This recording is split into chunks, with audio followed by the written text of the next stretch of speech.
Welcome, my friends. Welcome to my world. I'm your host, Kevin Rutherford. It is Friday, July 29th. I can't believe July is over already, but it is. It's a freaky free-for-all Friday. Anything goes today. If you have a question, a comment, a topic, anything at all, in fact, let's mix it up today. Let's get a little weird. Phone lines are open. We'll get to your calls here pretty quickly, so line them up, 855-950-3835. I have a couple things I want to talk about. Joel is here with me right now. We're still waiting to hear back from John. Not sure if he's joining us today or not, but I'm going to go ahead and bring Joel in, and we'll get started. Joel, welcome back. Hey, good to be back. What's on your mind this week? Oh, we have some news out of Europe on a couple engines that will most likely make it over our way. One from Scania, and the other looks like maybe what the D13 TC will be. Pretty interesting horsepower and torque numbers out of these engines that it's kind of surprising, actually. The new Scania Super 500, they're calling it. It's a 13-liter. It is 500 horsepower, 1,950 pound-feet of torque at, I think, 900 RPM on that one. Wow. And the updated Volvo, which is the turbo compounded, same displacement. I think they shaved the piston and added a little more stroke to it, tweaked the air compressor, done some programming changes. And in Europe, currently, it is 510 horsepower with 2065 torque at 900 RPM. Wow. So, so I know you mentioned they're coming out of the longer stroke in that second engine. What's the architecture on the Scania? Is it good? It's, in my understanding, it's very similar to the Volvo. It will be a true downsped architecture. So looks like we're going to have Detroit, Scania, and Volvo with the downsped architecture, and then Cummins and PACCAR will probably stick with the traditional architecture in the engine. Interesting. You know, I see Cummins putting a big push back into natural gas again. I just don't get this. Their lineup is called fuel agnostic. So if you go and buy a 15-liter Cummins, my understanding is you can buy it as natural gas, as gasoline, as diesel, and as helium. Or hydrogen, not helium, hydrogen. Helium, that'd be fun. There you go. It makes your truck a lot lighter. There you go. More payload, right? That's right. Oh, man. So, yeah. So that engine, that same engine can be had as any of those fuels. Now, it won't be dual fuel where you can switch it. Once you buy it as, say, the gasoline version, that's what it stays. But that's my understanding. And instead of putting money into a redo of the X15 to maybe change that architecture, they decided to stay with what they had, and they worked on, just delivering different fuels on the same platform. I forget, it was maybe 2014. There was a year I actually started referring to it as the year of natural gas, because that's all anybody in the industry was talking about that year. Cummins was big. They're probably the leader in this, but it was pretty much a failure. I mean, when you looked at it, it was like, what's the whole point of this? We have to use almost all the same procedures to get natural gas as we do fuel. I mean, they kind of come packaged together. We do have a lot of natural gas in this country, but, we're not going after it. So there's no real cost savings because natural gas kind of starts to follow the price of fuel a lot of times. But the other problem was, after a couple of years of that, nobody could get the maintenance cost down on these things. It was actually double. The maintenance cost was double a traditional engine using diesel fuel. Yeah, maintenance costs and then infrastructure, again, is kind of the issue with that. I remember when they started to build some infrastructure and then it all it all petered out a couple years after they started building it, and it never really went anywhere. You're right, maintenance cost is a little more. I don't think they have the Ranger power that No. diesel has, and No. diesel is just very dense energy, and we can go a long way on it and do a lot of things with it. The infrastructure is there. I mean, it's going to be very difficult to displace, and as technology gets better and better, we can burn it clean, and diesel's going to be around for quite a while yet. It's definitely not going anywhere. Yeah. The biggest example I've had between the two is when I've got a big generator on one of my RVs, I've had big propane generators and big diesel. There's no comparison. The diesel generators run so much better. They're so much more efficient. Propane, natural gas, I just don't see that as being a big part of our future fuels here. No, I agree. In fact, some of the new transmissions that we've talked about and some of the new gearing strategies and stuff we have for the trucks, the fuel efficiency is going to continue to increase, and that diesel fuel value will continue to increase.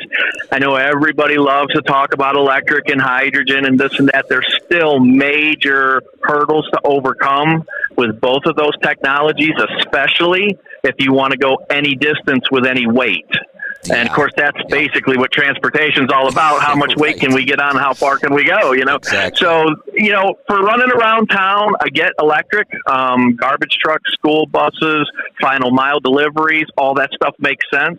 It's going to be a while before you see any of them in a long haul application. And you may never. I mean, diesel fuel has a lot of advantages, and as the technology increases, like some of these crazy horsepower numbers we're seeing out of Scania and Volvo going to be coming over. That's 16-liter territory and a 13-liter engine at 900 RPM. It's crazy. And, when I read that, my mind got working on gearing. We're already down in the low twos. We're going to be in the high ones. I think so. With those type of numbers, and, turning 850 RPM at 60, 65 mile an hour. Yeah. So it's really cool stuff, and be fun to work on anyway. Yeah. So since we're talking about engines, we'll just keep going. I had an interesting call yesterday. A guy called me with an oil sample. We're going through it, and he said we had a weird copper number. Copper either follows lead and you have a bearing problem, or sometimes copper will spike through the roof all on its own, and you'll get big numbers. Like a typical oil sample for copper might be 2 or 3 or 1. I mean, you shouldn't see a lot of copper there. If you see 5 or 6, I'm not going to get too crazy about it. But when an oil cooler does something weird and it leaches, we'll see 400 or 500. Just out of the blue. Sure. So I had this weird copper number. It was like 50 something, I thought. And I thought, that's odd. We usually either see it go really high, or you see lead first, and then you start to see copper, and you've got a bearing issue. So as I'm talking about it, the guy says, oh, yeah, but I forget who he talked to. He said, the bearings in the DD15 don't have any lead. And I said, what? And he said, they told me the bearings in the DD15 don't have any lead. And sure enough, we called Pete, and Pete's looking into it. And actually, Sarah sent me an article yesterday. They now have a polymer bearing.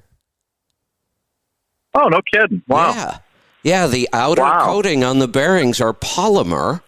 But the thing is, that's great. And they're supposed to last longer. And I mean, how much longer do we want bearings to last? I mean, they're going 1 million plus miles already. Right. But if they can last longer, why not? But somebody needs to, talk to the labs about this, because I'm positive we're not testing for polymer.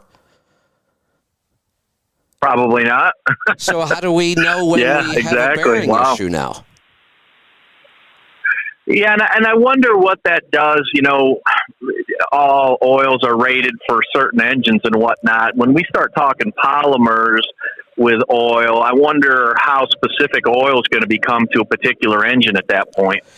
They actually claim that these are developed to help deal with the lighter weight, lower viscosity 30 weight oils. I'm sure they are, but I wonder if the recipe for that particular viscosity has to be specific to accommodate a certain polymer. Right. Yeah, that's a good point. Here's something I just found. I was scrolling through the article again. I missed this the first time.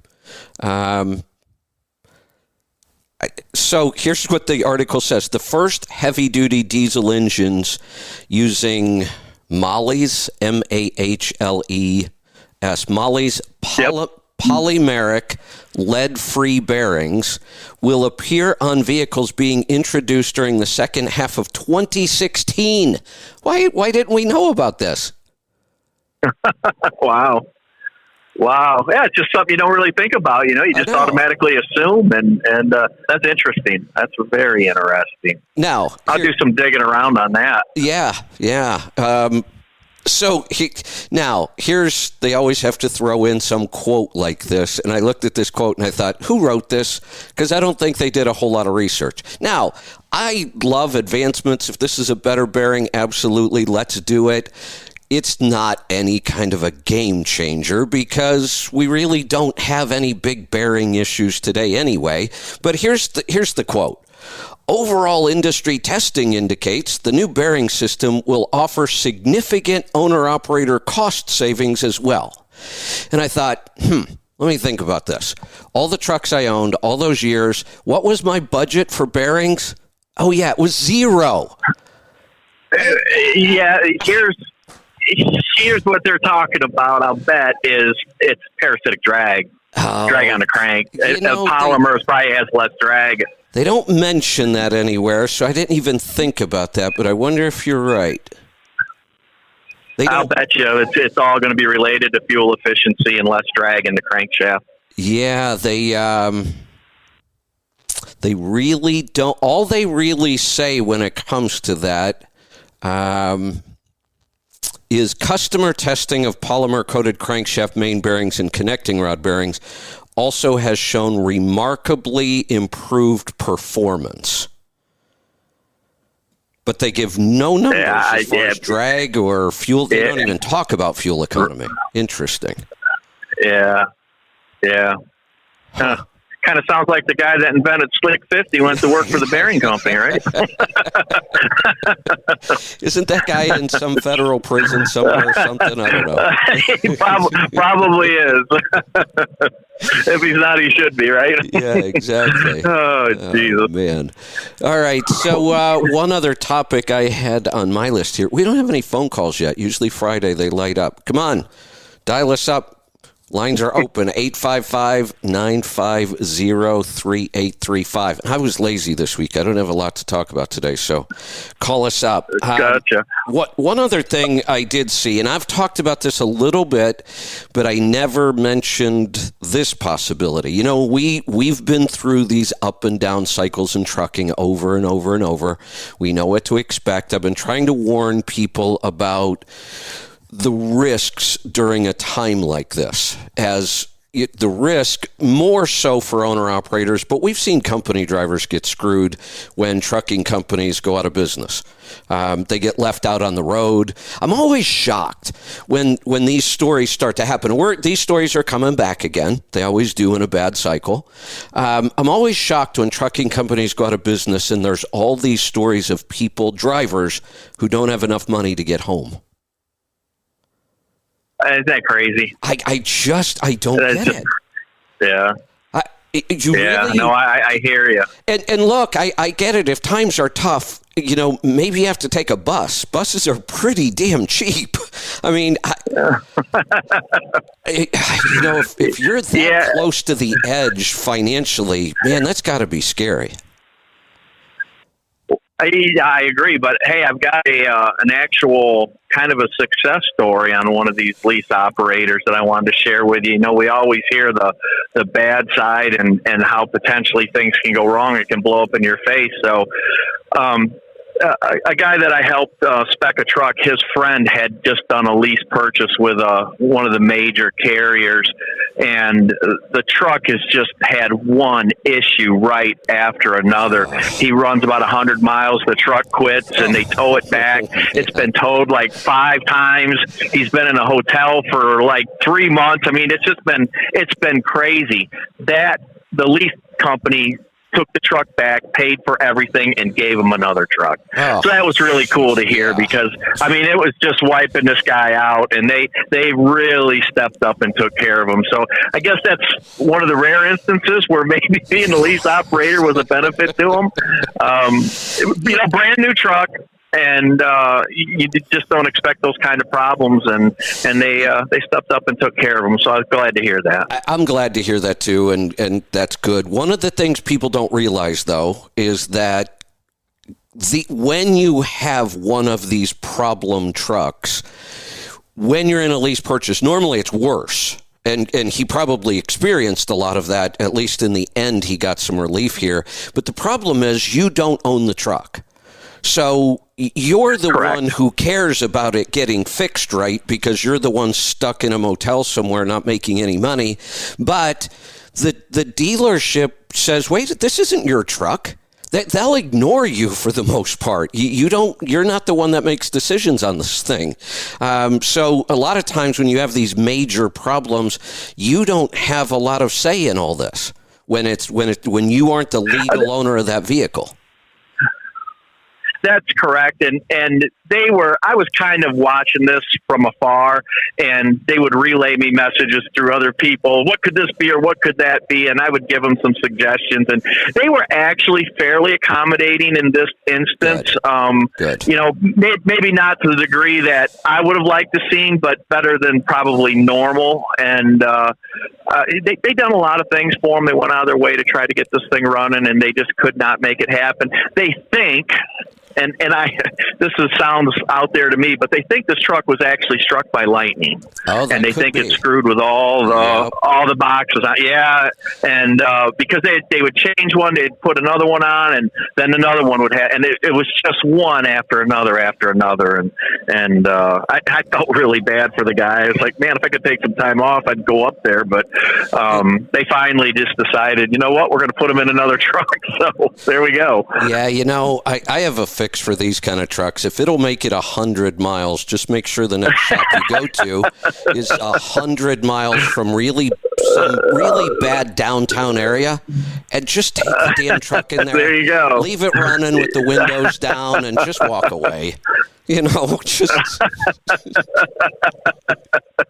No, I hear you. Every once in a while, you'll get one of those. That's what it is.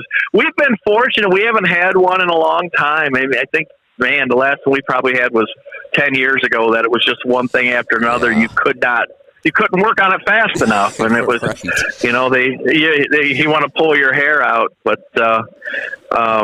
Some other things I got going on today, too, that I'd like to get into a little bit is, when we've been talking about transmissions and gearing and some of the things that I see setting up with these new transmissions coming out, the differences in the philosophy, I think the way people are looking at running and gearing these trucks is kind of cool when you start to break it down.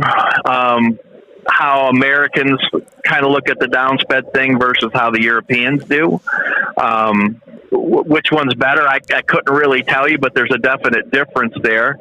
I kind of lean towards the European side of things, but some of the American type downspeeding's having some success. So, we talked about the new 18-speed Endurant, where they've really done a nice job on this transmission. It's they've really done their homework. It's lighter weight, it's more efficient, mechanical,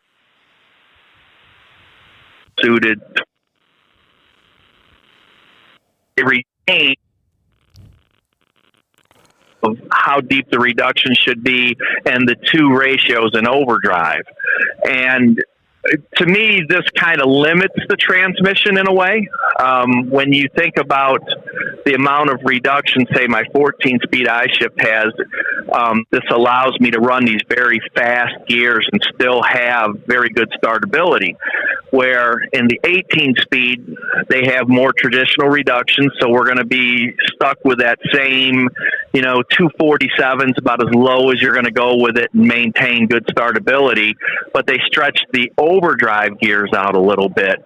And what I'm finding when I run these simulations and comparisons between them, that 18 speed is going to be very, very good, but and this is going to sound funny, it's an 18 speed, but in a narrower operating range because we don't have the deep reduction. Right. We can't spin a fast rear end. So we're relying on the two overdrive ratios, which divide torque. Then when we get into direct, we're passing it straight through. Where in the I-Shift, we are actually going into underdrive where they're in direct drive, and we're multiplying torque, which gives us a nice advantage in pulling power when things get heavy at highway speed. So the 18 speed may have a slight fuel efficiency advantage if the driver can keep it in that narrow range.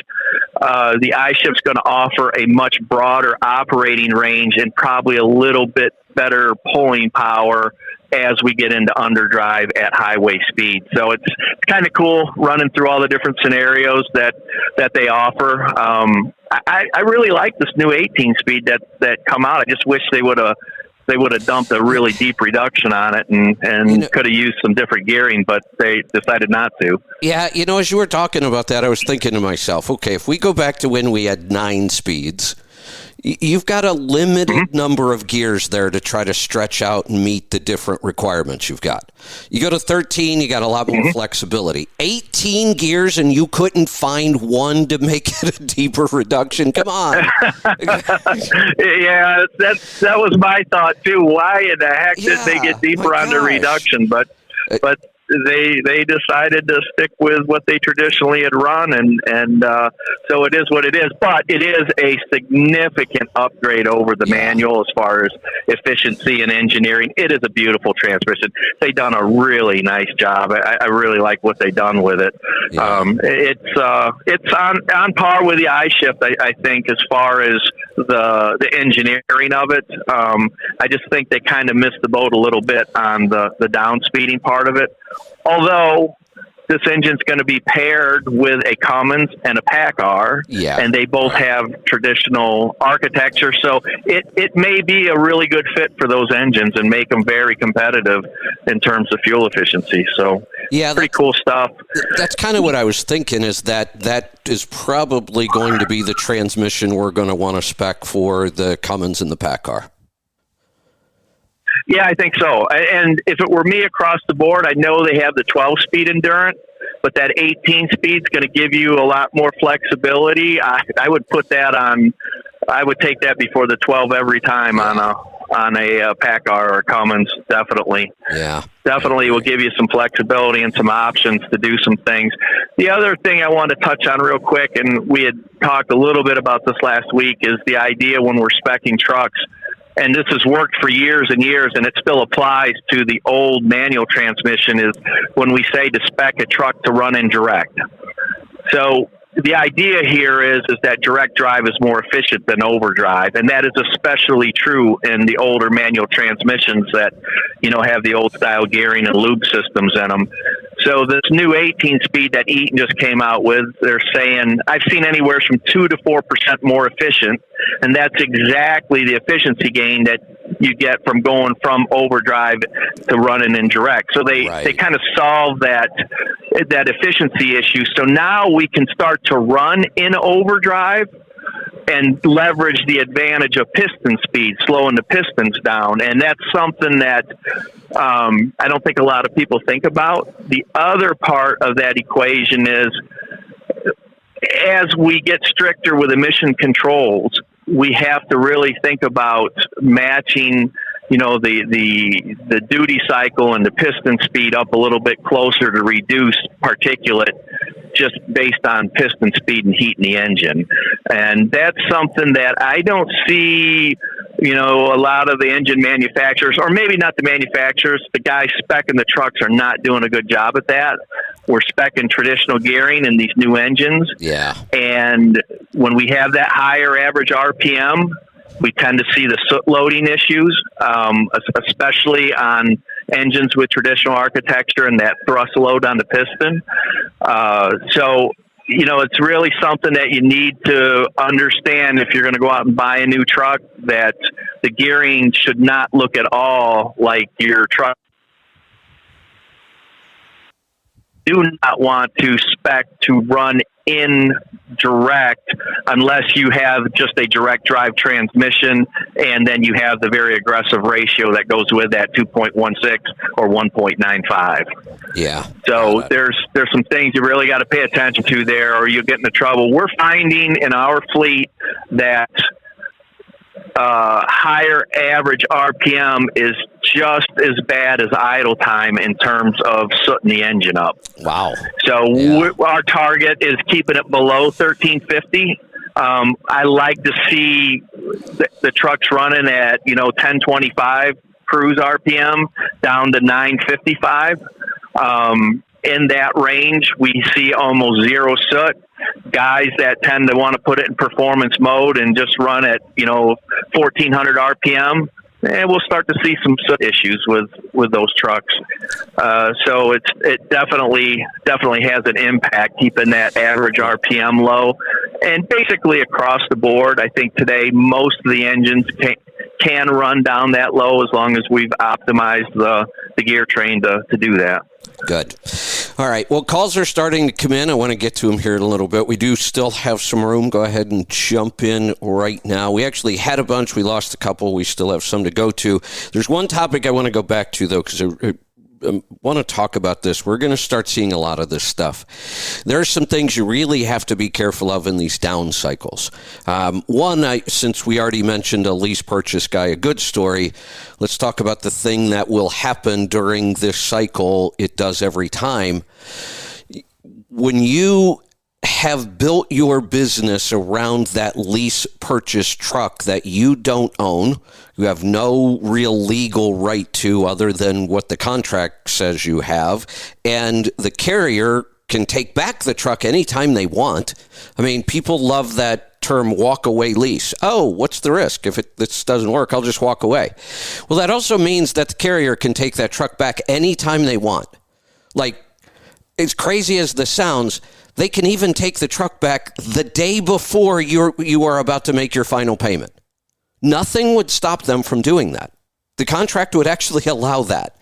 Until you exercise that option to buy the truck, at any point the carrier could take it back. That's not a huge problem. It's something you just need to be aware of. Here's where the bigger problem is. The money you're paying for that truck under your contract, you have to make this many payments over this many months, and then you might have this buyout at the end. That has nothing to do with what the carrier might owe on that truck. That's a contract between you and the carrier. We don't know how the carrier paid for that truck. And we don't know, even after you've made all of your payments, we don't know if the carrier's paid for that truck or not. And lots of times what will happen in bad economies, that carrier goes bankrupt, you lose your lease purchase truck. Your business goes out of business because the carrier did. Yeah, your fate's tied to them. A lot of times, I've definitely seen that happen over the years. There's no question about it. So yeah, you have to definitely be aware of that. It There's no doubt. A lot more in a down economy. We haven't heard of a lot of trucking companies going bankrupt over the last couple of years. My God, if you couldn't survive, in trucking over the last couple of years, so you don't hear about it a lot. We're going to hear about it a lot more. Here's another one, though, and this is already starting to happen. The one thing especially I'm talking to people with their own authority now, but anybody, if you're leased to a carrier, you have to start watching for those signs that the carrier is having financial issues. You go to use your fuel card and it doesn't work. And there's always that excuse, oh, it was a technical glitch. Your settlement doesn't show up on time. Oh, we had, our bank screwed up. Just be careful, don't get too far behind, because when that company goes out of business, you lose all that. You got to watch that. But here's one I hadn't even thought of. I talk about this all the time, and I don't think I've ever mentioned this. Here's the headline. Carriers unable to pay drivers and buy fuel after core fund capital closes. It was a factoring company. The factoring company just went out of business. Wow. Yeah. So and here's the other thing I tell people to watch out for this. When rates are tanking like they are now, and you get some new broker and he's promising you these crazy rates, like why is this broker have such great freight? Well, a lot of times when these brokers are struggling and they have to keep moving freight, they're human. They think they'll get through this. They'll start offering more money. They have to get their freight moved. They start offering a little more money, and people jump on it, and then that is the broker he's going to tank, and he's going to take a bunch of owner-operators down with them. So be careful, and don't let a broker or a factoring company get too far into you. If you've got a broker or factoring company that owes you $20,000 or $25,000, you better be careful. I don't get in that position. Absolutely not. We, years ago we got in a position like that one time, and that is a horrible, horrible place to be. You're exactly right. So don't let people get out on you. Not right now, especially because it's going to get worse. There's no doubt. Things are going to get tough. I was hoping that this may be a 12, 14-month thing. I think we're probably going to be 36, 48 months with this before this thing straightens itself out. It's starting to look that way. It really is. One of the we're starting to get into the contract freight, which I was hoping wouldn't happen. I was hoping we'd get enough washout on the spot market that capacity would tighten.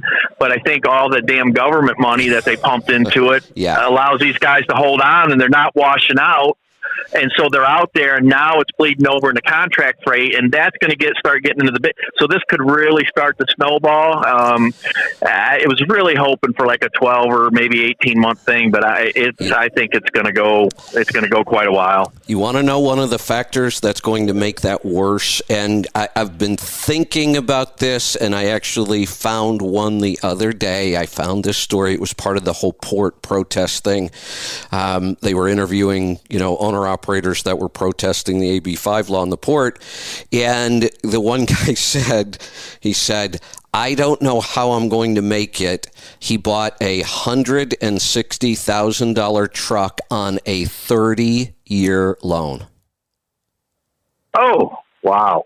And I thought, wait a minute, who the hell financed this guy? You know who financed him for 30 years? The government, probably. Yeah, the government on the EIDL loans. Yeah. He got an EIDL loan. Yeah, that's what I'm thinking. And went and bought Now, think about this. Container freight in the ports. Nobody buys brand new trucks to go run containers. No, that's for sure. Talk about not matching your truck to the duty cycle or the job or the revenue. Nobody buys big, expensive new trucks to run containers out of the port. Yeah, it's I've been watching all the stuff going on out in social media, and of course you've got the group that wants to blame the brokers for everything. Right. It's the brokers, and it's like, okay, whatever. We don't have up and down cycles. And then you've got the guys that bought the rolling pallets on wheels, like you said, go out and run container freight, and they're complaining. And we got to really stop and look at ourselves. I think if to get this one to come to fruition here. And, as an industry, think about what we're doing here for a minute. We need to really concentrate on efficiency, watch our expenses, all the things that nobody likes to do. Yeah, That's right. what it's going to take to get through this. So, I mean, if you know in your mind that you're not say out, I guess it's the only way you're really going to get through this. Yeah, again, these are always tough times, but the damn government and their EIDL loans just made it a whole lot more difficult. Here's the thing. You go buy a $160,000 truck, you're looking at a $3,500 a month payment if you finance the way you should have.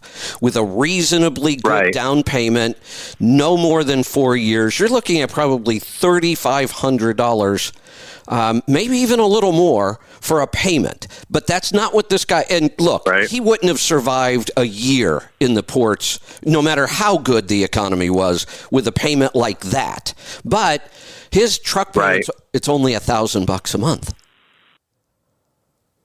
So what that's going to do, it's going to help him survive longer. He'll eventually fail anyway. But the problem is, this is part of the problem. While he's failing, he'll take somebody else down that might have survived. Yes, you're exactly right. This is exactly what the problem's shaping up to be here, is that we've got all this stupid money into the system, and guys that should have been washed out aren't. They're not, and they're holding on, and it's screwing up everything. So I was very hopeful that we wouldn't get into the contract freight hard, but it looks like it's starting right now. We'll probably know in another month or two, how hard it's going to hit. But if it gets into contract freight hard, which I'm thinking it's going to, this is going to be, I think, fairly prolonged. I think so. All right. Well, calls are piling up. Let's go ahead and see what's on everybody else's mind today. Looks like we're heading off to Georgia. Jacques, welcome to the program. Hey, got a question about a couple of new trucks I'm looking at. They're hard to find anything, but my Kenworth T680 with the Cummins and put me back down on the tow truck again. So the first option, they've got a Kenworth with a Cummins 12-speed and 270 rear end, and the second is a Freightliner with a DD15, a 13-speed manual, and 269 rear ends, which I don't know. Is there any fuel economy in there? Probably the Cummins with the Endurance is probably going to get you better fuel efficiency than a Detroit with a manual. If the Detroit had their automated manual, I would have told you to jump on the Detroit. Henry Albert's got a very similar spec, but he's running the DT12, and he's having a whole lot of success with his. That Cummins with the Endurance is fairly downsped. Do you know if it's the efficiency series or performance or what? I think they said they spec'd it for the efficiency series. That probably worked fairly well for you then. I know a couple people running those, and they're in the eights with them on a regular basis. So I wouldn't be afraid of it. Yeah, just the Cummins, just the parts, and I spent 12 weeks in the shop last year, and it just here's the thing on some of these new trucks, and I understand, guys, absolutely you do not want to be in the shop. So when you look at these newer downsped powertrains, a lot of this is, how you operate it. Guys want to drive it in the RPM range that they're accustomed to with traditional trucks, and that is hard on the emission system. So if you pull the trigger on this, and with the automated manual, it's going to be a lot easier because you're not going to have a lot of options to take it out of the range. Let that thing run down low. That's where these things thrive. They love that heat that cleans up the emissions on it and keeps the particulate from building up on them. A lot of times an old school driver that's been around, they feel like they're lugging the engine, and actually it's probably a good thing for the engine to build that heat up. And it's exactly the opposite of what we've been saying for years. we've always wanted to keep the boost pressure down and try to keep the exhaust temperature down to a certain degree. And really, we kind of want to do both in the opposite direction now. So, everybody's building a pretty damn good engine nowadays. They're getting more and more reliable. A lot of that has to do with slowing that piston speed down to allow the combustion to take place. Cummins has some very good shift logic with that Endurant transmission. I think you'll be happy with it. Just try not to idle it and do your routine maintenance on it, and you'll probably be in pretty good shape.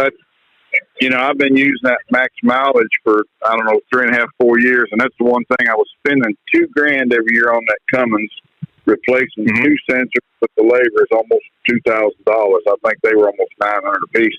And since I started using that, I've not had a single issue with any soot or anything like that, any of that stuff. But it's just been all kinds of other things, So, and like I said, getting parts, wait 6.5 weeks on parts.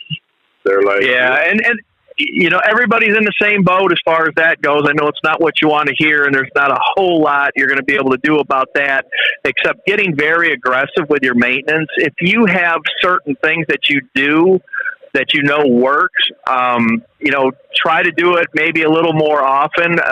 Overhead is a thing that comes to mind on a Volvo for us. You run the overhead, you set the exhaust plungers, and you retorque the hold downs. And Volvo has a recommendation. I think it's like every 150,000 miles. We do it every year, regardless of miles or hours. And typically, we're running 125,000 miles a year. So we're doing it early and often. And, as parts become scarce, do what you can do early and often. And it really helps to get that truck to run extended times without being in the shop. So that's something you can try and do. Just examine, what you've been doing and what's working. We kind of have that review at our shop. This has worked very well. Do we want to keep this frequency, or do we need to adjust it one way or the other? And always re-examine what you're doing in terms of maintenance and try to improve it. I try to fix things or keep them from breaking.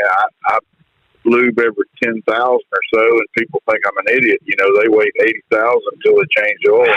Like tearing your truck.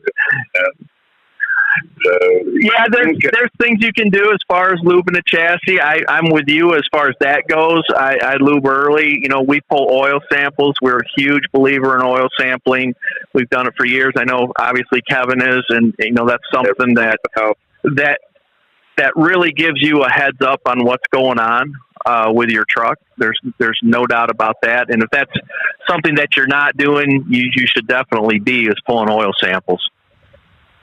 I pulled my oil sample and it came back fine, and the truck went in to change the filters and lube it, and it was 6.5 weeks down and $18,000 before it left the shop. And I think what happened is the tech did not prime the engine. They even took the head off to see if it had cracks in it because they couldn't figure out why it wouldn't start. Wow. Yeah. Wow. Yeah, really. Nothing showed oil. So, okay. Gotcha. I called Volvo, and they don't have a clue when they're going to get another new truck. So, yeah, their order boards are way out. Yeah, that is for sure. Yeah, that's gonna get interesting too. We're gonna start seeing a lot of those orders get canceled. I think that whole. I think you're right. Yeah, I think you're right. In fact, we just picked up a bunch of slots from a fleet that canceled orders. Yeah. I think we're gonna see a lot of that because we couldn't get a damn order put through, and then the fleet canceled like 10, and so we're like, yeah, we'll take those, and so we split. So yeah, that's gonna proliferate, no doubt. That'll make it down to the dealer level and out to the general public here.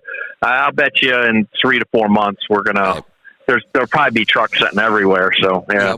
Yeah. A couple things are going to happen. One, a lot of the new truck orders over the last year to 2 years wasn't replacement. It was add-on Companies were trying to add trucks because there was so much freight and the rates were so good. So those add-on trucks will drop quickly. Companies that were just trying to add trucks, they'll cancel those orders pretty quickly. The others that were actually replacements, their standard duty cycle kind of thing, every downturn I've ever seen in this industry, there's another pattern. Companies start keeping trucks longer. When the freight's not paying well, there's not enough freight, they will extend that cycle and they'll keep their trucks longer, which means they'll be canceling those replacement orders too. Yes, this always happens, and the supply chain issues just kind of compounded things. My understanding is that the big fleets were looking at all these supply chain issues, and so they just put in these extraordinary orders to lock up build slots. And probably with no intention of taking them all, but absolutely. Yeah, that's absolutely. Right. They wanted to secure their spots, and who knows what the economy is going to do for sure. Like I said, I don't see things getting any better, but we can always hope, and I don't know. We'll see what happens. Yep. Well, here's the one thing I always try to keep in mind, and I try to remind everybody else. Let's look at what the worst case scenario could be, like worse than 2008, worse than anything we've ever seen. At the worst I could ever imagine, we might lose. Let's get extreme. What if we lost half of the trucking industry? That would be horrendous. We've never seen anything like that, right? Mm-hmm. But if we did, there's still half left, and I can promise you, I'm going to be one of those. There's a lot of opportunity there. That's exactly right. So, I just when I see these guys complaining about the world because things are slowing down. Anybody that's been around the industry understands that everything runs in cycles. It always has. And the longer the upside, the harder the downside typically. Right. And we've come off a very, very long upside. So I would expect that we're going to have a very hard downside. The thing of it is, if you built your business around the peak of the upside, you're done. I mean, you're just done.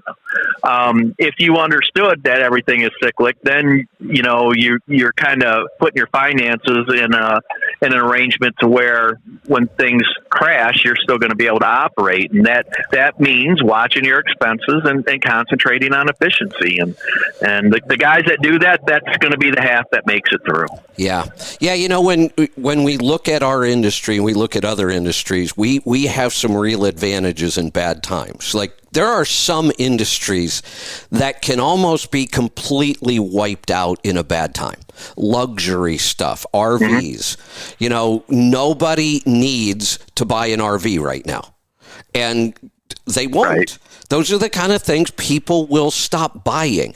Even houses, for example, new construction on houses can slow way down, can almost disappear. Mm-hmm. It's not like we have to have new houses. People will find some place to live. There's lots of houses and apartments. Those kind of industries can slow way down. The thing about trucking, if nothing else, you have to have food, you have to have fuel. There are things that we have to have every single day, and that can't stop. No, you're exactly right. It is an essential part of the economy, and it will not ever totally stop. Like you said, maybe we get cut in half, but it will never come to a complete stop. That is for sure. Yeah. So keep that in mind and make sure you're doing the right things so that no matter how bad it gets, you still make it. Yeah, it's the basics. Concentrate on the fundamentals right now. I get it. There's guys out here for the lifestyle, and all that, and they're probably not going to make it. I mean, for the most part, they're just out here because they think it's cool, and that's what they like to do, and they don't concentrate on any of the business part of it, and that will be problematic for their operation as things start to really tighten up. And people are crying the blues right now. They think it's bad. It's really not that bad yet. No, it's not. It's going to get a whole lot worse, and No, historically, if you put it in historical context, I mean, hell, it's not that bad yet at all, but it's going to get, though. Well, actually, to put it into context, I had a call yesterday. It was from Steve Wheeler, who I know well, known him for a long time. So had I received the call that he called me with yesterday, let's say 5 years ago, certainly 10 years ago, and the person started rattling off these numbers, I would have been screaming bullshit over the phone. I mean, I would have just been saying, oh, you're so full of it. So this is just yesterday. And we know things have tanked quite a bit. But Steve was going through his numbers. He's still north of $1.50 a mile net. Yeah, nice. Yeah, he's got his operating cost down to 70-some cents a mile total. His fuel cost is in the low 50-cent range, and his rates are still good because he's still on contract freight, and he's killing it still.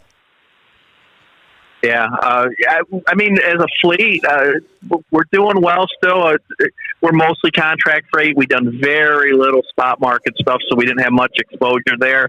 We're just now starting to see some of the rates starting to erode a little bit. We fully expect that to continue. We're efficient enough where I think things could get really bad, and we're still going to be profitable. Now, it's not going to be fun, and nobody's going to like it, but we're still going to be here. We'll make it through. And a lot of places are not in that position, obviously. They I don't know, some of the bigger companies that are running off that economy of scale thing, they don't have to watch the efficiency quite as tight as what a smaller fleet like ours does. For an owner-operator, it's all about efficiency. That's all there is when times get tight. That is your only backstop. Yep. And a lot of guys don't realize that. They're still clinging to this. If I can drive 85 and deliver one more load, I'll be all right. And it's not going to work. Well, and here's something else to think about as we go through this and we start, losing companies and owner-operators and the problems that we're facing currently. If you're getting good rates, you've got your cost under control, this is still a good time. There's still a lot of money to be made. And the problems we're facing are things like, well, damn it, I'm still doing good, but I can't get this part I need. There's still some shortages going on. All of that's going to improve. And if you're in a position where you're like, man, I have good freight, my operation's nice and tight, I just can't keep drivers. Well, that's going to change. Drivers are going to get a whole lot easier to keep. Yeah, because all the housing guys you were talking about, when that dries up, they're going to come drive trucks. Right. That's what they do, and so you're going to have all these construction workers say, I got a CDL, can you put me in a truck? And that's exactly right. So there's going to be a lot of opportunity despite the downward trend. There will be a lot of successful companies that know how to, kind of manipulate things to their advantage despite everything moving down. There's still going to be money to be made. So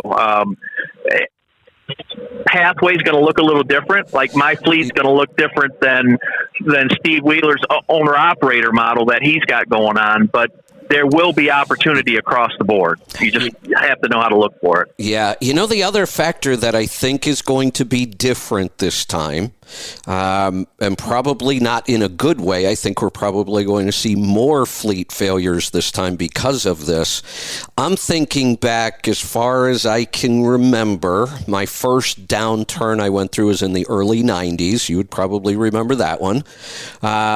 Then kind of in the late 90s, then we had the dot-com bubble bust. Then we had 08, which was the housing bubble. But thinking back, and you probably will have more insight on this as well, I do not remember during those cycles seeing fleet so when we have a bust, you can almost always assume there was a boom before that. So, when things went bad in the early 90s, that means the late 80s, prior to that, we were doing pretty good. Same thing. Before all the busts, there was the bubble where things were great. I mean, that's how these cycles work. Yeah. What I don't remember during all those other cycles, I do not remember fleets raising driver pay hardly at all. No, you're exactly right.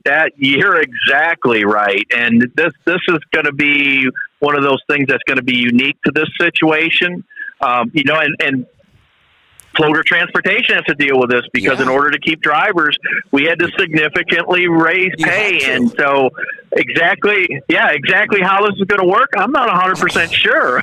It's not an easy thing when you got guys that are, we got guys that are, 70 cents a mile right in that area, 75 cents a mile with stop pay to the driver. That's almost double what we used to talk about.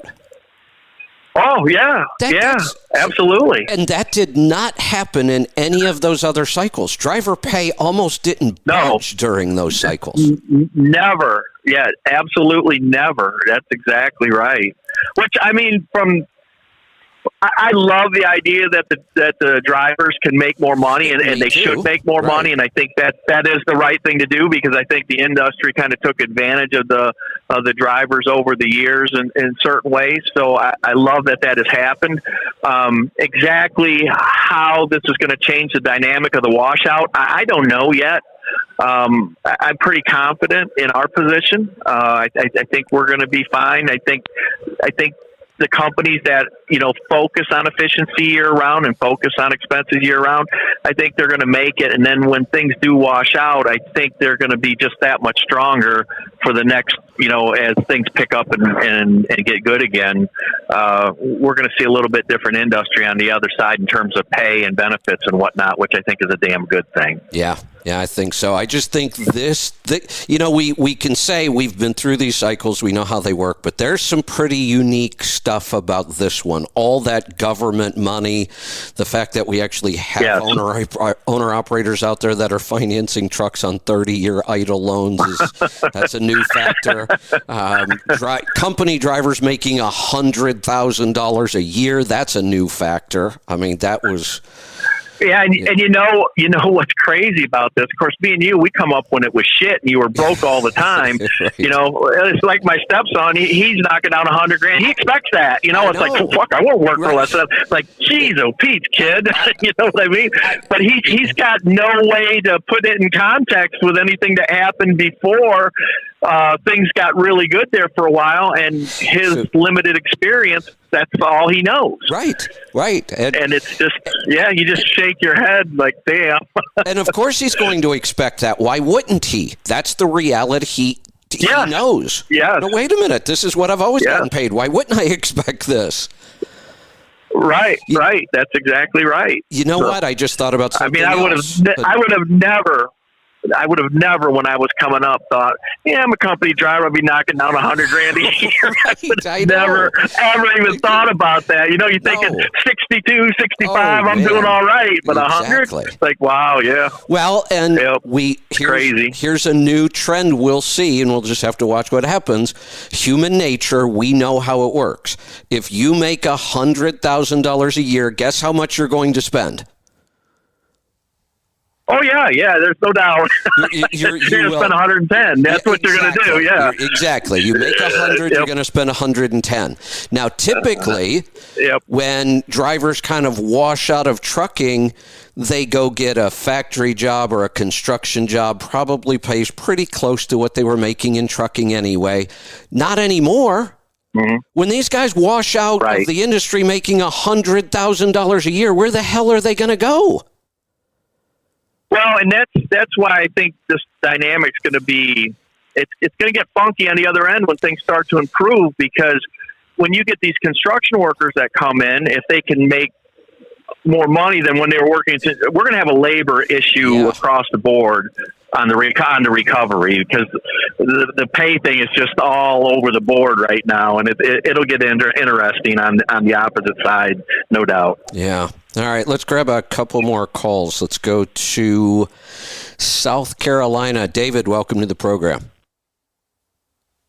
Hold on, guys. Just got a quick question about rear end gears. I'm wanting to re-gear my truck to running direct. Currently, I've got 342s on a Coronado. It's got the Mercedes diffs.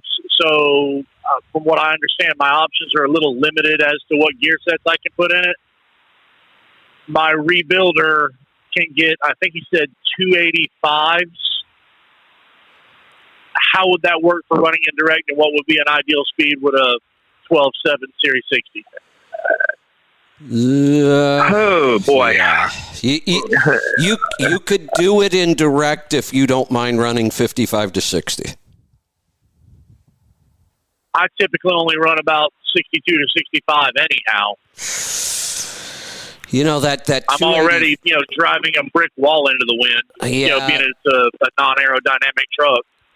My experience when we were building a lot of these, pre-emission electronic engines and gearing was that the 12.7 Swift spec'd a bunch of these at one point with 293 gears, and it was the most awkward gear ever. The only thing we finally figured out, though, was if you would just run that truck 55 to 60, you could get awesome fuel economy. Anything after that, and it started to drop off pretty quick. And I think this 285 is so close to a 293, you're going to have that same experience. I don't think I would run it at 65. I think it's. I know it doesn't sound like much more, but you'll see the fuel economy drop off pretty significantly. So here's the thing. If you're going to put a 285 would work with overdrive, and you can pick up some efficiency with reduced piston speed. You won't get the full efficiency out of the transmission. So if you have a 13 speed and you do decide to pull the trigger on this 285, play with that overdrive gear. Just because you're overdrive doesn't necessarily mean you're just going to take it on the chin in terms of fuel efficiency. Typically when you're light, and I don't know how often you're light, obviously, or what percentage you're empty, that overdrive gear is fine to run with an older engine. You're not going to move any weight because they don't make any horsepower down low. But if you have lighter loads or you're running faster, obviously you would use it. But the 285 to run in direct, it's just not aggressive enough. You need to get down around 250 or under. 247 is probably going to be your basement, because then you're going to get into startability issues. If you're the only one driving the truck and you're very careful and you understand that you have to be careful with the truck to get it started, you could probably drop down to 226 or 228 down in that area, but no more than that. And you're really going to have to drive the truck at that point. You're going to have to really pay attention when you're starting, or you're going to shit the drive shaft out all over the ground. Matt. So the rebuilder I was talking to. Sorry, go ahead. Yeah, I was just going to say, Matt just reminded me of something I forgot. When Swift put those trucks out into the market and we started seeing a bunch of them, we actually had a thing on our website. It was called the 54 mile per hour club. A bunch of guys bought these things and started running 54 miles an hour and getting crazy fuel economy with them. Yeah. I would go into the 240s if I could find it, but they said that I guess because this particular rear end, the ring and pinion that they can get, the lowest he can find, I think he said 285 or 286, somewhere in that range, was what he could get for this particular rear end.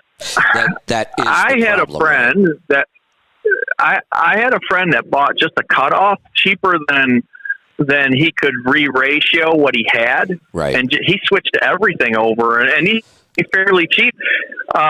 Everything was in really good shape. It didn't have a whole lot of miles on it, and he went from 325 to 247, and it was on a Volvo, though, that should have never been 325 to begin with. And he done very well. He picked up a mile a gallon on his truck, and he picked up speed as well. So I hadn't thought about you may want to think about that. Yeah, that's actually not a terrible idea, because I've heard that the rear ends are bad about digesting themselves with the bearings, and I actually had that happen to me once coming across Virginia on 64. Yeah, anytime. Yeah, you may be able to get an Eaton or a Meritor rear axle and replace it if that's what your preference is, and get a more aggressive ratio. 247 is very, very common out there in cutoffs, because a lot of fleets would run that as a direct drive setup. And that would get you to where you need to be with that Detroit as far as RPM and cruising speed at 62. Okay. All right, well, I'll start looking into that, because I think my builder was talking about $4 to $5 grand to re-gear these or do a swap out with already rebuilt differentials. So that might be just as practical an option as having these re-geared and get away from the bearing trouble that these diffs have. All right, guys, I appreciate it. Have yourself a great day. Sure. You're welcome. Thanks for the call. Let's go to Georgia, and I'll let you know right now. This will be our last call of the day, unless more come in. So we'll hang out if more calls come in, and we'll take them. If not, we're going to wrap this up for the week after this one. We're going to go to Georgia. James, welcome to the program. Hey, gentlemen, how are you? Good. What's on your mind today? I was thinking about the gentleman in California that you read about, and the carb regulations coming down the pipe for, I think it's January 1st, is, if I'm not mistaken, it's you can't have a truck with a 2013 or older engine go into the ports after January 1st.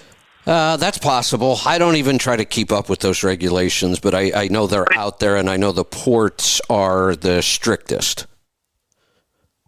Yeah, and with the used truck prices being what they have been over the last year or two, you can see why they're having to take those loans out.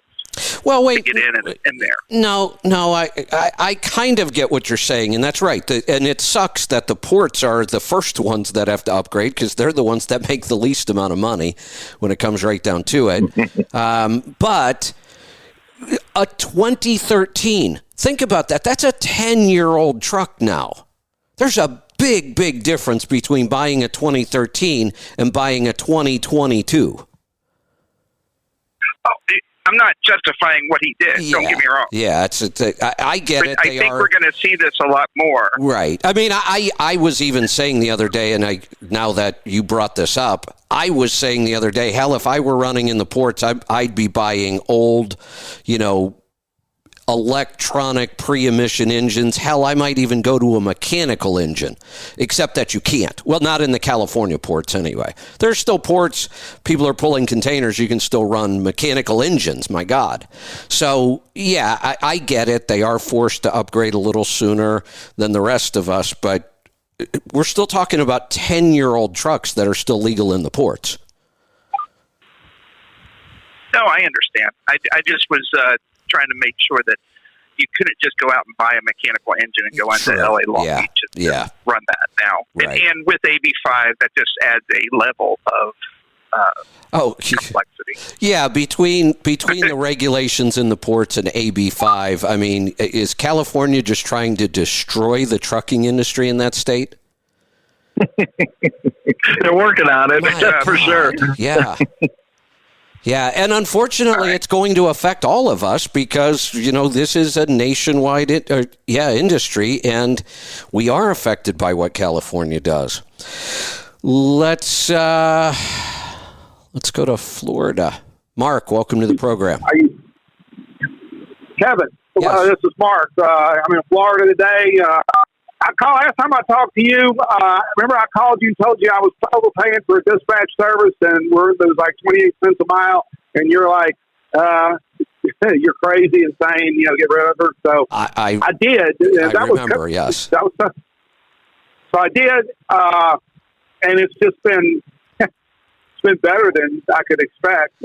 June, I grossed 47,000 thereabouts. And through the first half of the year, I have my numbers are 220,000 gross, averaging right at $350 a mile on all miles, and that's car hauling. So fuel, of course, fuel's $50,000. But anyway, so I made that change, what you said to do, and it worked out probably better than I expected, and my stress level went down too. So yeah. So I had it. Yeah, I was just going to say, Mark, I'm glad you took the advice because that's one of those things that can be a total game changer. That one change might be what helps you survive this. But I missed out on an opportunity. I thought to myself right after I hung up on that call, I thought, man, I blew it. Why didn't I just offer to do his dispatching for 25 cents a mile? Well, you kind of did. You kind of did it. Yeah. But it's just, again, it's about building relationships out here with these, and car hauling is a little different animal, but it's like, it's just about building relationships, when, and it's like, I've just been hauling, direct for these, some of these carriers out there hauling their overflow. And, right now I'm going down to Florida to Sunrise, and I'll come back up to Brunswick. And because Mercedes are all on hold, I hooked up with a carrier because they know what my insurance is out of, and Bill Fralick and them, and it's like automatically got to load back to Houston tomorrow out of Brunswick for $4,500. So excellent, nice. Excellent. It's just building relationships. I've just been running this one circle down here, so I've been meaning to get a hold of you and let you know how things worked out, but it did, and I was sitting there.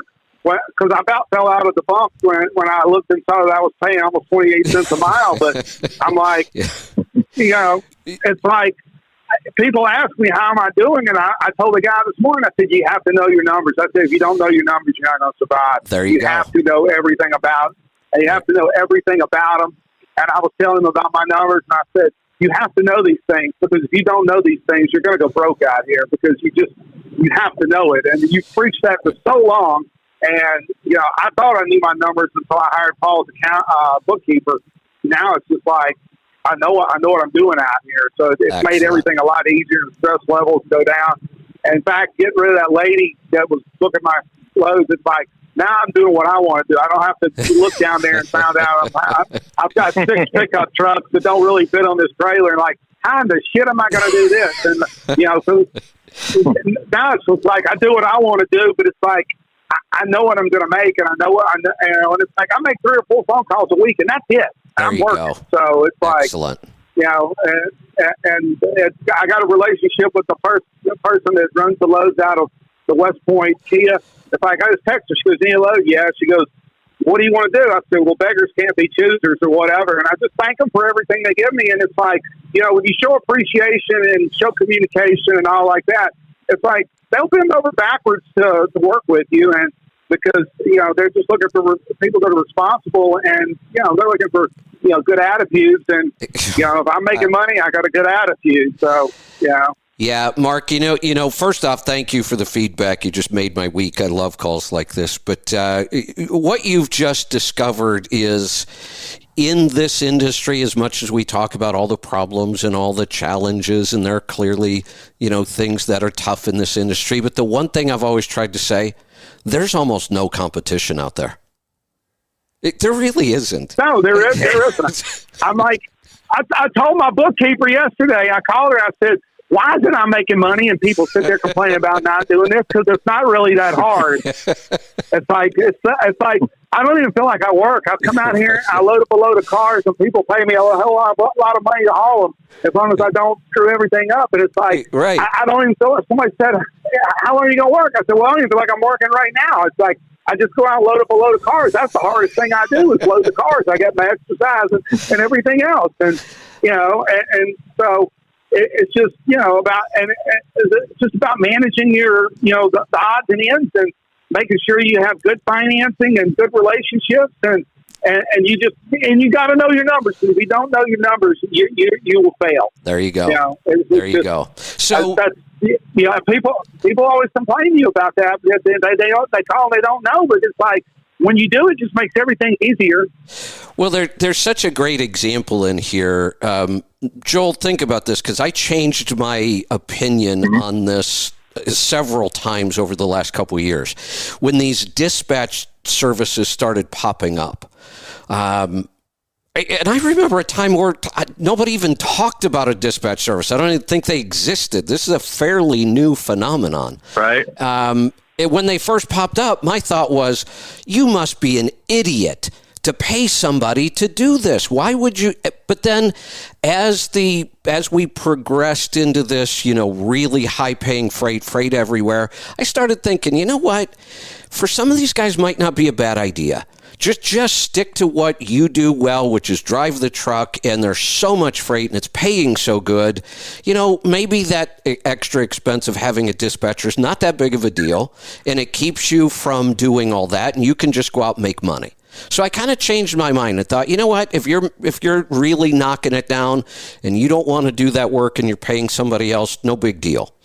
Now, though, Yeah. You better go back and take a look at it. And what Mark was able to do when he called me, and this is what shocked him, when he put his numbers together and realized how much of the profit was going to that dispatch service, then he made the change.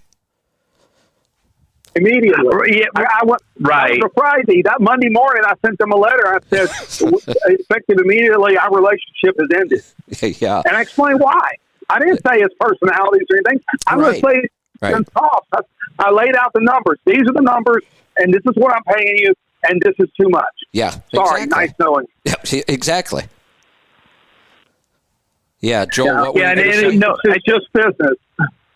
Well, I think these dispatch services really it's dependent upon operation, how a guy operates. I mean, you look at kind of what I'm doing as far as a lot of the testing and stuff that I'm doing. I have to move freight, but my is actually gathering data for the OEMs that I'm kind of working with. And so maybe in my case, it would make sense because I don't necessarily, not my primary focus is not necessarily moving freight. Mine's more about collecting data and testing things. So, every operation is different, but in general, I think you're exactly right. Look at those numbers real hard. And in most cases, you're going to end up just what this guy done here and tell them, it just costs way too much. So, everybody's got to look at that and make their own individual decision based on their business. But I think you're right in most cases. Yeah, and I'll just give you another example of the same thing, and it's just understanding that in small business you need to be flexible, you need to be changing and adapting. And I remember early on when we would go through these cycles that many times I would start doing a little bit more of my own maintenance. I kind of decided in the beginning, even though I had the tools, I had the skills, I really didn't want to drive my truck all week, do all my paperwork and accounting, and then have to go wrench on the truck. So I decided early on, even though I could do this, I'm going to pay somebody else to do this. But when times got tough, then I might find myself doing my own oil changes and minor maintenance to save a little money. Sure. Yeah, and you always have this argument. Is it a new truck or a used truck? What's better? Is it a dispatch service or not? A lot of this is how much research you do, how well you can, kind of optimize that situation for your business. There's people that probably make it work just fine. Other people that are probably just taking it on the chin. So, really look at the numbers and it all comes back to what you always say, know your numbers. Yep. That's what it boils down to, and it's small operation. It's all about efficiency and your numbers, and you better do both well now, or you're not going to be around long. Absolutely.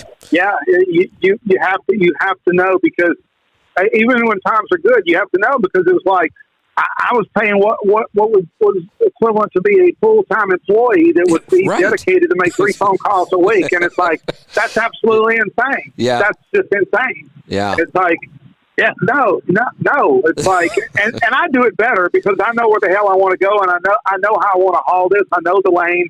And I mean, a person asked me this morning in his business, how do you remember all that? I said, because I just do. Yeah. I know which lanes. I know the lanes.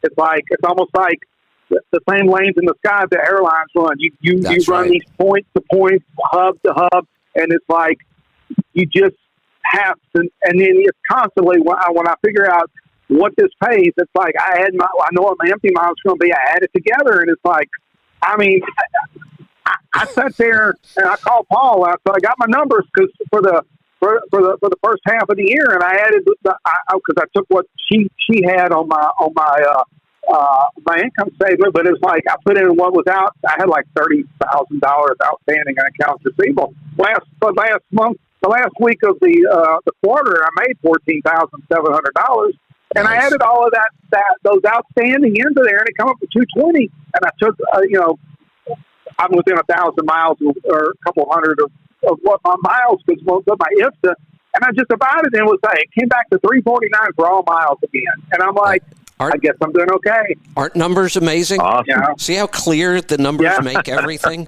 You know, And that's all. Yeah. That's all miles. That's all miles. That's right.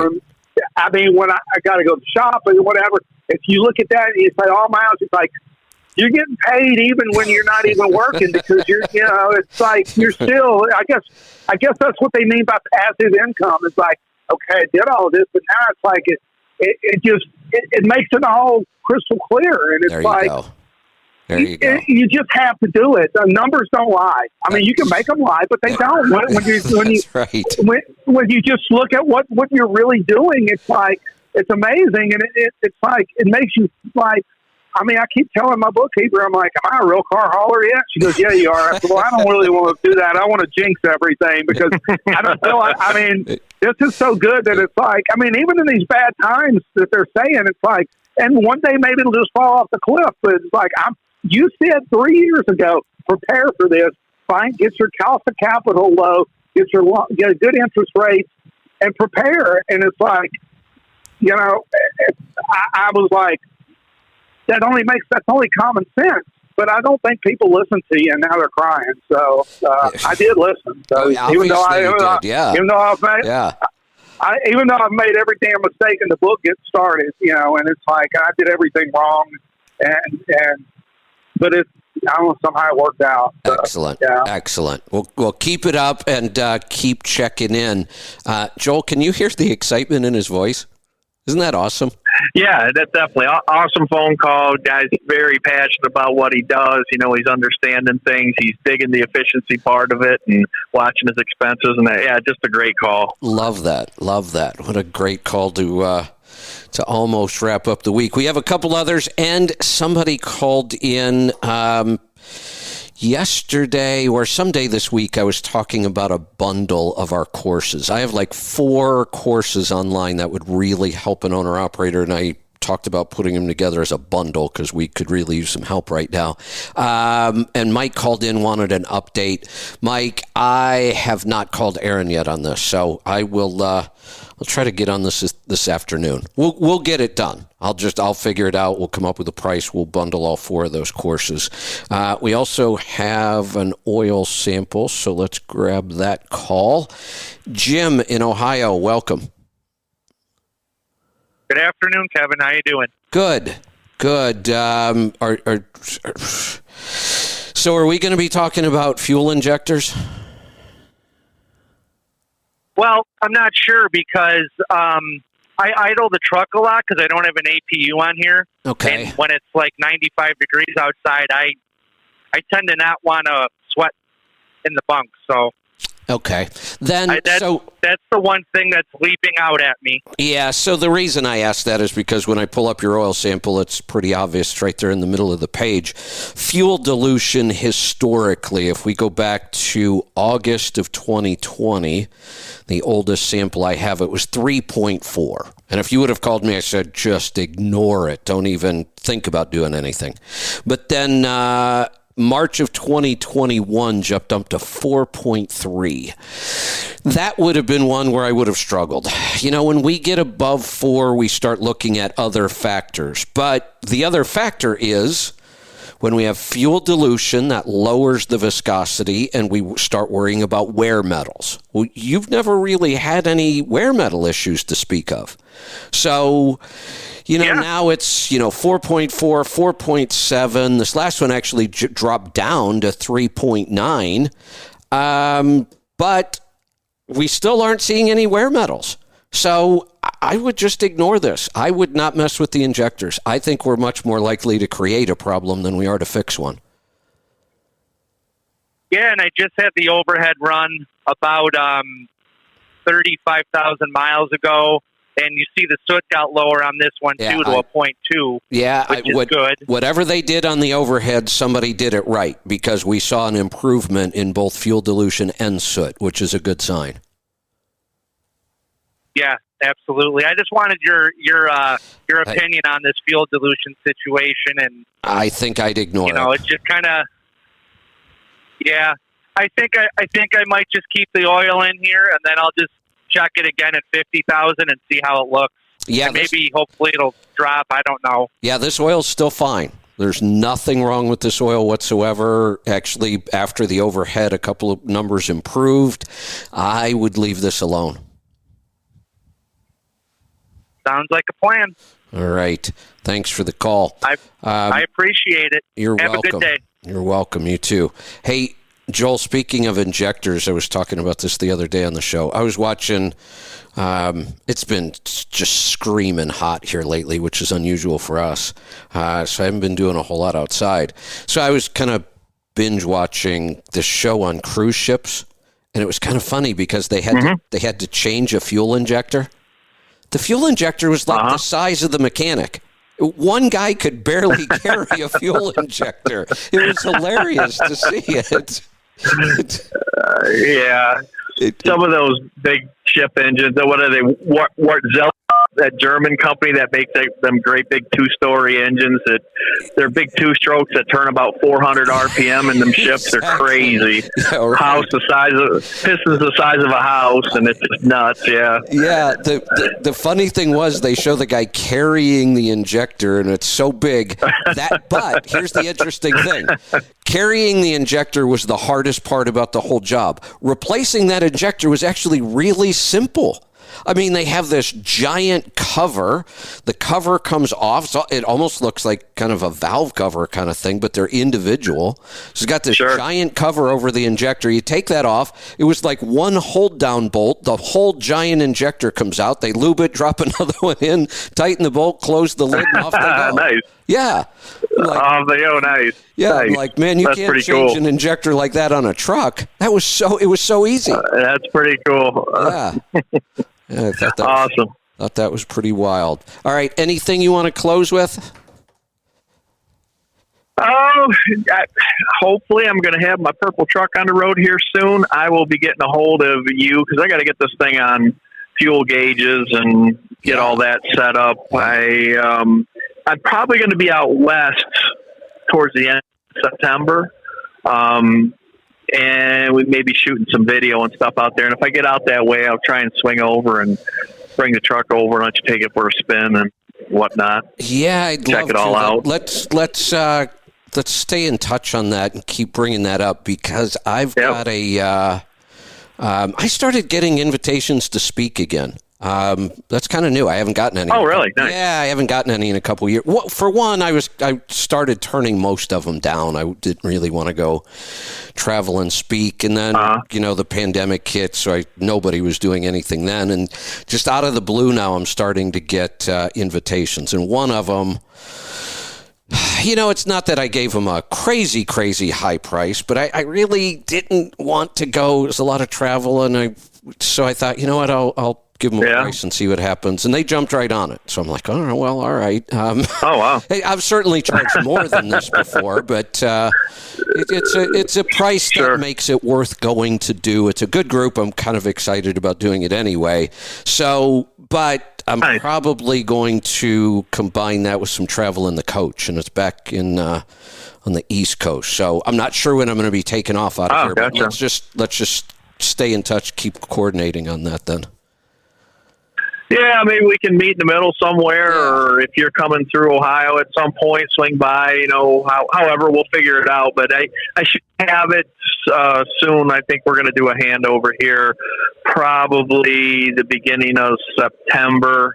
And I dealers and whatnot, giving feedback to the engineering staff, giving feedback to just people in general that are interested in the super downsped stuff. So we'll be seeing a lot of it, and it's we're cranking her up and getting her ready to get on the road anyway. So excellent. I'd love to get you in it and get your feedback on it and see what you think. Yeah, that'd be fun. All right, Yeah, see what we can do. There you go. All right, we're going to wrap this up. We will see you back here on Monday. Have a great weekend.